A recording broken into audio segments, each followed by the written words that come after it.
Bonjour, aujourd'hui une nouvelle vidéo sur la gestion des displays avec ESP Home, avec un écran un petit peu particulier, puisque c'est un écran e-paper, donc qui utilise la technologie e-ink.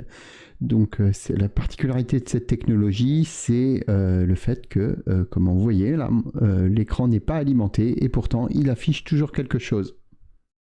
Je ne vais pas m'étendre ici sur la technologie, je vous renvoie vers la page Wikipédia du papier électronique. Sachez tout de même qu'on est assez entouré par ces écrans, puisque ça équipe bien sûr les liseuses, mais aussi on les retrouve dans les rayons de tous nos magasins, et les étiquettes de prix sont souvent aujourd'hui en e-paper. Donc sauf erreur de ma part, pour l'instant sur SP Home, il n'y a que les écrans de la marque Waveshare qui sont pris en charge. Ce sont des écrans qui ne sont pas forcément donnés. Je crois que ça va entre 15 à 30 euros pour l'écran lui-même, selon la taille et les spécifications, parce qu'il y en a qui peuvent être avec 2 couleurs, etc. Et il faut également un driver comme ça. Alors moi ici j'ai un ESP8266, mais il y a également des ESP32 qui existent. Donc pareil, je vous renvoie vers la page du fabricant pour voir tout ce qu'il propose. C'est assez riche, il y a plein de choses différentes avec différents moyens de connexion. Et ici, on a les drivers, les driver boards. Donc là, c'est un ESP32 et voilà, celui que j'ai, c'est le ESP8266. Donc vous pouvez voir que le driver coûte lui-même 10-15 euros. Et donc à ce propos, je voulais vraiment chaudement remercier Baptiste qui m'a prêté ce matériel pour cette vidéo. Donc c'est parti pour la configuration. Alors il faut savoir que ces écrans, c'est un bus SPI. Donc l'avantage des bus SPI, c'est que ça peut transporter un grand nombre de données. Ici on en a besoin, c'est quand même un écran qui a une résolution de 400 par 300 pixels. L'inconvénient, c'est qu'on a beaucoup de pins qui sont utilisés, donc on a beaucoup de choses à brancher et après il nous en reste moins forcément. Donc, vous voyez ici on a 8. Alors l'avantage du driver, c'est bien sûr qu'il y a une nappe, donc il suffit de brancher la nappe et toutes les broches sont branchées en même temps. Donc ici je vais commencer par copier la configuration par défaut et je vais la mettre ici dans mon code. Donc la première chose à faire, c'est de configurer le modèle de votre écran. Donc moi c'est un 4.20. Et la deuxième chose à faire, c'est de configurer les broches du bus SPI. Alors on peut trouver ça sur le site de Waveshare. Et ici j'ai toutes les broches, donc D7, D5, etc.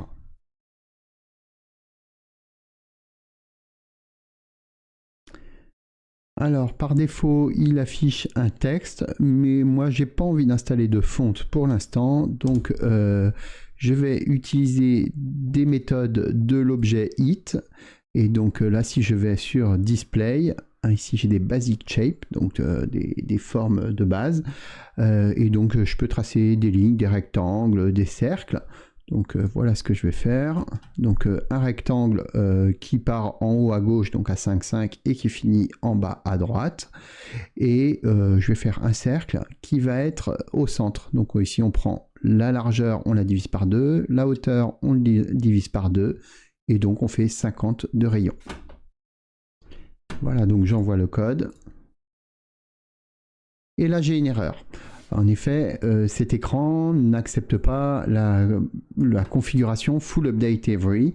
Il faut savoir que la mise à jour de ces écrans, c'est vraiment leur point faible. Il faut vraiment mettre à jour ces écrans que très rarement. Sur le site, ils préconisent une fréquence supérieure à 3 minutes. Il ne faut pas le faire à moins de 3 minutes en fait. Donc et du coup il y a des solutions de partial update, c'est-à-dire qu'on va mettre à jour qu'une partie de l'écran, mais tous les écrans ne le supportent pas, et en particulier le mien ne le supporte pas. Donc si votre écran permet le partial update, le full update every, en fait ça veut dire que tous les 30 partial updates, il va mettre à jour l'entièreté de l'écran, parce qu'il peut y avoir des choses qui traînent lors des partial updates. Donc ici ça ne nous intéresse pas, et ce qu'on va changer, c'est l'update intervalle qui est à 1 seconde par défaut. Alors donc c'est vraiment pas bon pour les e-ink comme ça.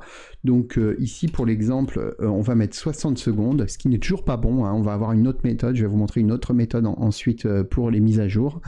Mais voilà, pour ce premier exemple, je vais mettre 60 secondes. Donc voilà, ici on a bien notre rond au centre et notre rectangle autour. Je ne sais pas si vous le voyez bien, mais il est bien là. Donc ça fonctionne, mais la mise à jour est faite toutes les 60 secondes alors que rien ne bouge. Donc ici, le update intervalle, eh bien, je vais le mettre à never. Et on va utiliser une action component update qui va nous permettre, en fait, en fonction d'un événement, de déclencher la mise à jour, uniquement finalement lorsque le contenu de l'écran est mis à jour. Donc pour afficher du texte un petit peu plus dynamique, je vais créer un template de type texte. C'est un nouveau template qui est apparu sur SP Home fin 2023. Et donc il va nous permettre d'avoir une zone de texte sur notre interface web.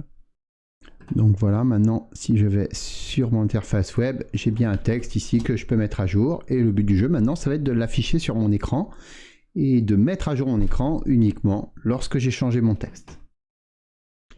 Donc pour écrire du texte sur un display avec ESP Home, vous allez devoir déclarer une police de caractère, donc un composant font. Et là, pour les composants font, vous avez deux solutions. Soit vous téléchargez un fichier TTF, enfin un fichier de font, et vous le mettez sur votre disque et vous allez chercher depuis SP Home. Soit vous téléchargez des Google Fonts. Donc vous allez sur le site fonts.google.com et par exemple ici je vais prendre la fonte Lemon qui est assez sympa.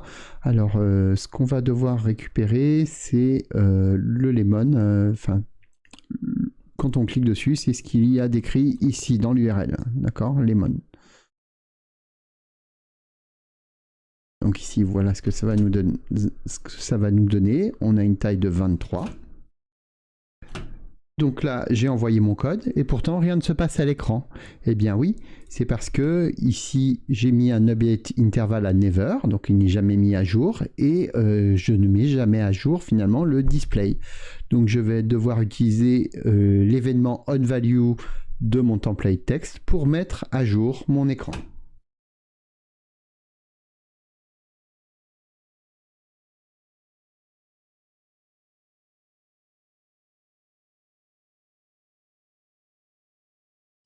Donc voilà, l'événement c'est onValue. Alors, eh bien, je mets à jour mon composant ePaper. Donc là, je vais être obligé de lui donner l'ID ePaper.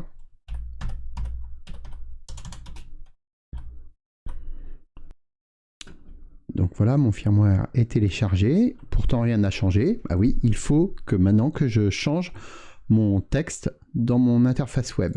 Alors, je recharge. Je mets à jour mon texte. Et voilà, mon écran s'est mis à jour et mon texte a été affiché. Alors il ne me reste plus qu'à dynamiser tout ça pour que ce soit ce texte-là qui soit affiché. Donc pour ça, c'est très simple. Je vais utiliser à nouveau la fonction itPrint.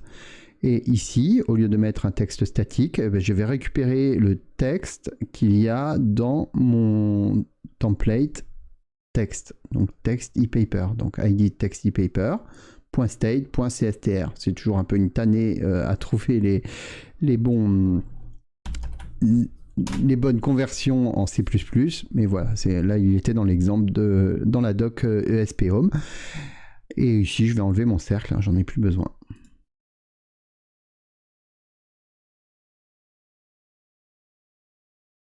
Donc voilà, je rentre un nouveau texte.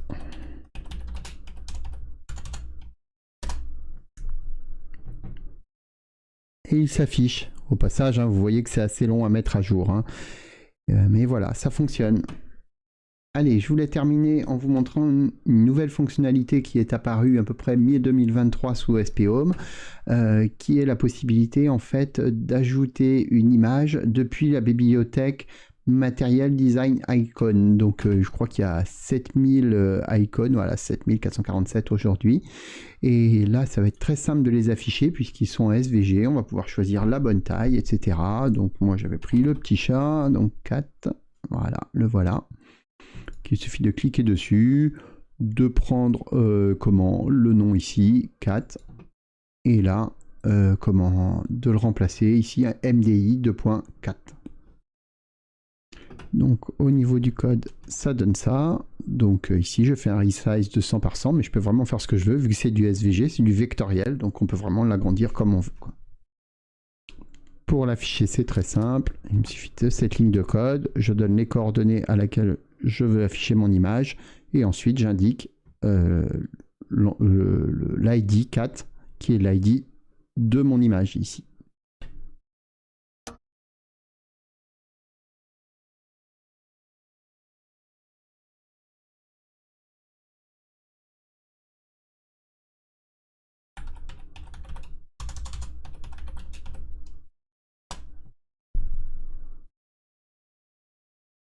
Voilà, lorsque j'ai actualisé mon texte, j'ai bien mon petit chat qui apparaît en bas de l'écran.